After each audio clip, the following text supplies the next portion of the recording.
You know, one of the things I think is really important to address your question is really to focus on the reason or the what's causing the person to want to learn or to go back to a learning program to learn something new or something different. For some people it may be financial, for some people it may be because they're bored and they're in their second career. So I think part of designing a learning program or learning activity or workshop is really focusing on the what for that individual or groups of individuals. Then as you deliver the program, as Terrence mentioned before, the hows are important to address the different generational needs or gaps or whatever the case may be. So I think there's a little bit of both things here. One is the program design to really understand and get to the what, to address some of the people's needs, and then delivering it is a little bit different in terms of the hows when you address the different learners that you're faced in the room.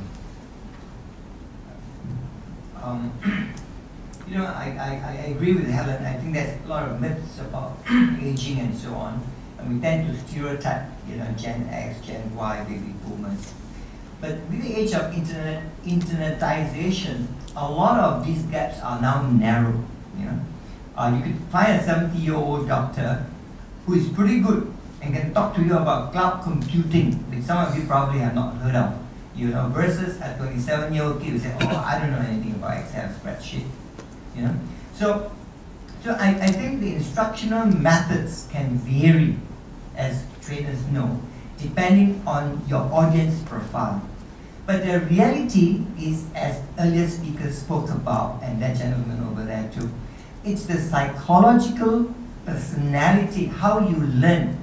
Are you an introvert, extrovert? Are you a sensing, feeling? Are you intuitive, judgmental, perceptive, and so on? Now, if you really know the types you are dealing with, it's easier to get across the message. That's point one. Number two is that with Gen Y, you are right. There are certain habits.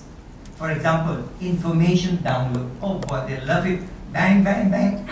Give it to me quick and fast. Danger is information is not data. Data is not wisdom.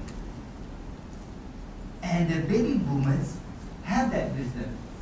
So if baby boomers are used as coaches for development of Gen Y, they love it. Because the baby boomers will be a little bit more patient, explaining the background leading to that situation and why you need to apply this method or that skill, etc., to avoid dangers in a job, for example. But they hate baby boomers to be their bosses because it reminds them of their parents nagging.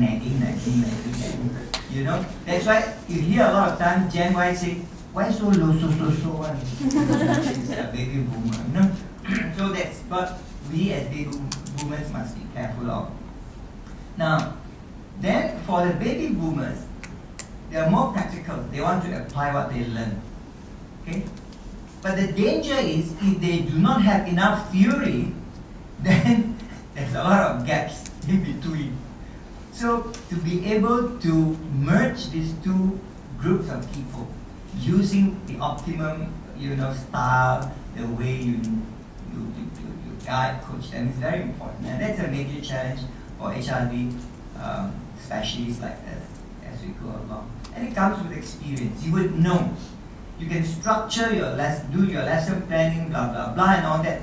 But the minute you face the audience like this, suddenly you need to change your tactics. Right? You cannot say, "Gee, what's the next step?" Look at the lesson plan, look at the manual, because they don't like that. You have to just flow with it, and that's when you have your career best, when you are really communicating.